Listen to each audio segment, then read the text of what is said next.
Bienvenidos a su espacio de la entrevista producido por Audiovisuales de la UCA para el programa Miradas. En el marco de la iniciativa del gobierno de Nayib Bukele sobre la ley de agentes extranjeros, surgen algunas inquietudes en cuanto a organizaciones que trabajan en defensa de los derechos humanos podrían verse afectadas. En ese sentido, invitamos a este segmento a la diputada del partido Vamos, Claudia Ortiz, para hablar sobre el tema y a quien damos una cordial bienvenida.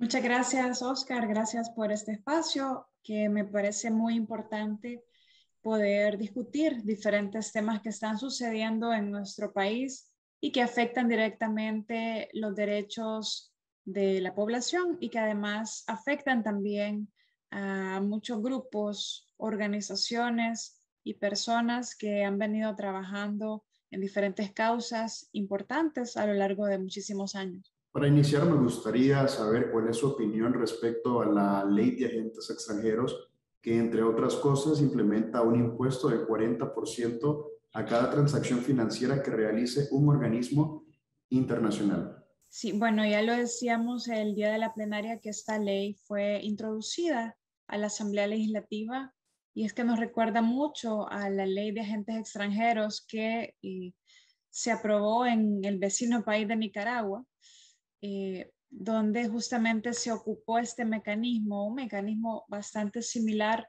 para limitar el flujo de recursos que desde la cooperación internacional se hacían hacia diferentes organizaciones en Nicaragua que velaban por salvaguardar y por defender de los abusos los derechos humanos de la población nicaragüense, especialmente aquellos que señalaban los diferentes errores y los diferentes abusos de poder que hacía o que ha estado haciendo el régimen del presidente Daniel Ortega. Entonces observamos que esta ley que se está discutiendo en la Asamblea Legislativa y que podría pasar a, a ser aprobada próximamente, eh, va en línea de justamente tratar de controlar aquello que no debería desearse controlar, que es la crítica ciudadana. Por lo tanto, nos parece que es una manera, igual que ha sucedido en Nicaragua, de ahogar económicamente a todas aquellas organizaciones, no solo las 5 o 6 de las que siempre hablan eh, los diputados oficialistas o el presidente o cualquier otro funcionario del Ejecutivo.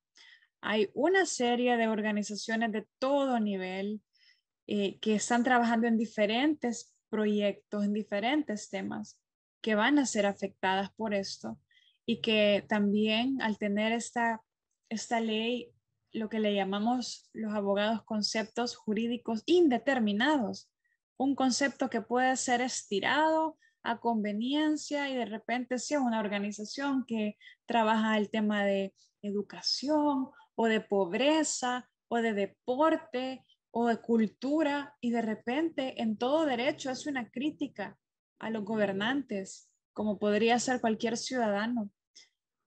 Ese concepto jurídico indeterminado también se le puede aplicar a conveniencia. Entonces esto no solo está haciéndose un ataque con dedicatoria y directo a las organizaciones, sino al derecho de toda la ciudadanía de organizarse para un fin lícito, de recibir apoyo a nivel internacional, de la solidaridad internacional para esos fines lícitos y universales, sino también al derecho de pensar diferente, al derecho de criticar a nuestros gobernantes y de aportar desde la sociedad organizada al bien común.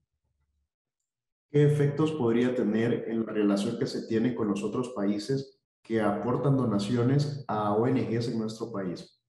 Bueno, me parece que es una manera también de aislar a nuestro país de la solidaridad internacional. Es una forma de aislar a los diferentes vínculos que pueden tener distintas instituciones, organizaciones, asociaciones, ONGs, fundaciones, comunidades de base, juntas de agua incluso, que hemos visto, aislarlas de la posibilidad de que otros países quieran apoyar los proyectos y los temas en los que trabajan, ¿verdad?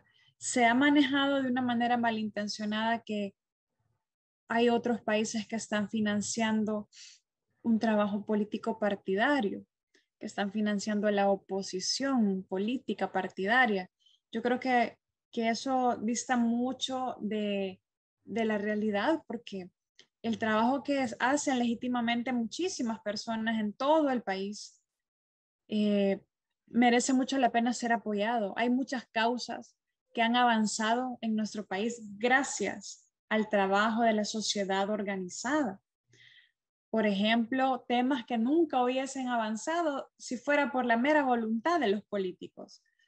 La ley de acceso a la información pública, por ejemplo, o los casos que han trascendido para buscar justicia de los crímenes en el marco del conflicto armado, o el acompañamiento que se le hace a tantas personas víctimas de la violencia en nuestro país, de la violencia hacia la mujer, de la violencia hacia la niñez, de las desapariciones a causa de la violencia, también muchos temas relacionados con el medio ambiente y la gestión de las mismas comunidades, o el apoyo que brindan muchísimas organizaciones a nivel territorial sobre cómo hacer que las comunidades se organicen y gestionen su propio desarrollo. Y claro, El Salvador es un país que todavía necesita mucho apoyo. Y yo creo que no es realista pensar que el Estado tiene la capacidad, no la ha tenido antes y hoy por hoy dudo mucho que la tenga, de sacar adelante tantas necesidades por sus propias fuerzas o con sus propios recursos. Déjeme decirle, Oscar, que el partido que yo represento, el partido Vamos, uno de sus principios que se puede encontrar también dentro de los principios, por ejemplo, de la doctrina social de la Iglesia, por ejemplo, ya que la UCA es una universidad de inspiración cristiana, pues también hay algunos principios que compartimos, y uno de ellos es la subsidiariedad del Estado. No quiere decir que el Estado va a quedar relegado a lo más mínimo, no es esa visión, no es una visión liberal. Es una visión en la cual todos debemos aportar al bien común. El Estado debe aportar al bien común y debe promover, además, que otras instancias de la sociedad de diferentes niveles también ejerzan su derecho de aportar desde su trabajo legítimo a la consecución del bien común en una sociedad. Entonces, todos tenemos derecho, estemos dentro del Estado o no, de trabajar por el bien de todos los demás, de trabajar por el bien del país, desde la forma en la que entendamos la realidad, desde la forma en la que creamos que deben ser las prioridades para el país, en diferentes temas: ambiente, democracia, niñez, juventud, deportes, qué sé yo, tantos temas importantes, migración, seguridad, etcétera. Entonces, al implementar una ley de este tipo, se busca aislar más a nuestro país de ese gran concierto de naciones, ¿verdad? En el que queramos o no queramos, estamos inmersos y somos parte. En su intervención anterior usted mencionaba, hacía referencia a las juntas de agua que podrían verse afectadas con la entrada en vigencia de la ley de agentes extranjeros. La Alianza contra la Privatización del Agua ha advertido recientemente que afectaría a 2.500 proyectos de juntas comunitarias de agua, gran parte de ellos financiados con cooperación internacional. Con base a lo que hemos hablado anteriormente, podría decirse que esto vendría a violentar un derecho humano, como es el derecho humano al agua. Indirectamente sí, creo que vendría a afectarlo, especialmente por lo que ya dije.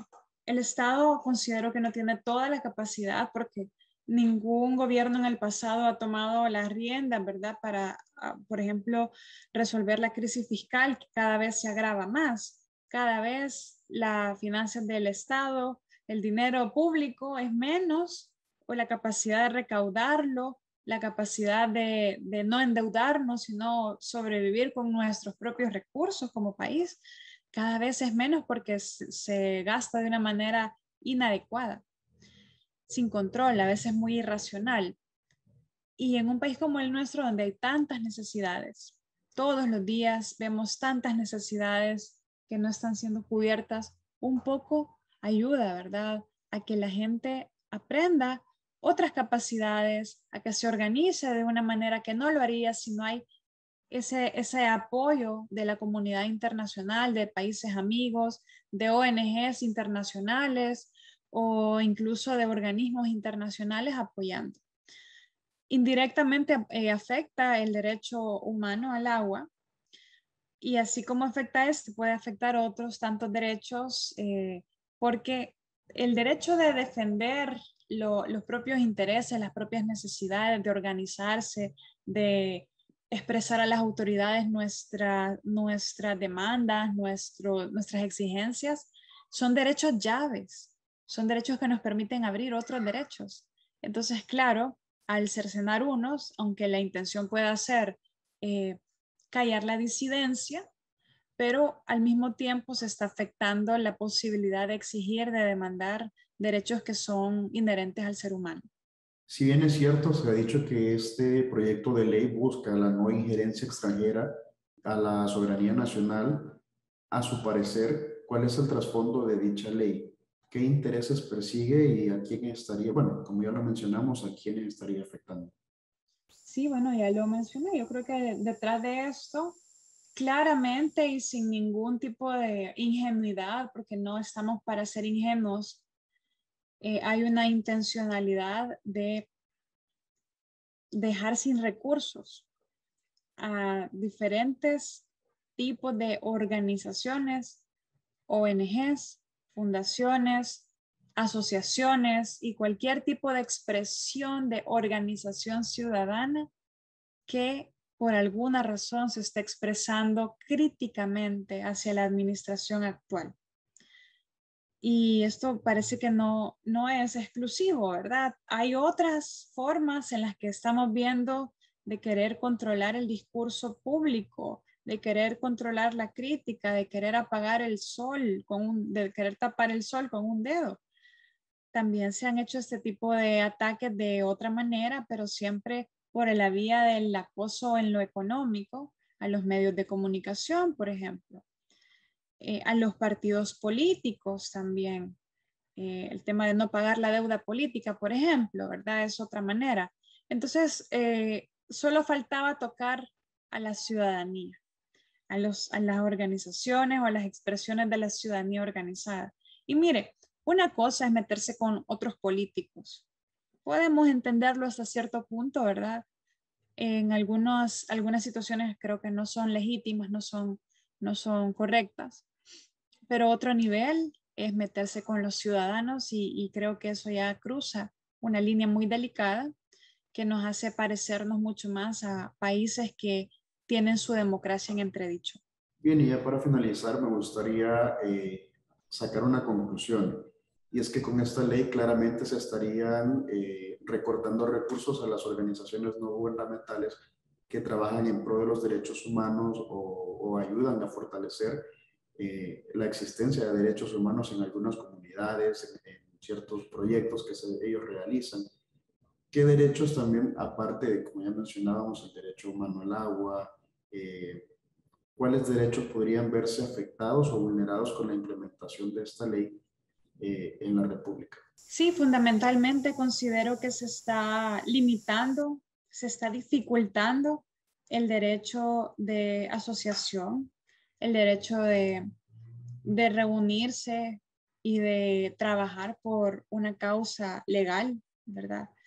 Eh, Creo que también se violenta el derecho a disentir, a pensar diferente, a expresarlo, la libertad de expresión, y se está castigando la disidencia, se le está poniendo un impuesto a la disidencia, que ya lo dije, no necesariamente una persona, y yo creo que mucha gente estaría de acuerdo con esto, no necesariamente usted debe pertenecer, simpatizar ni siquiera con un partido político para tener el derecho de expresar que está en desacuerdo con decisiones que están tomando quienes están en el poder.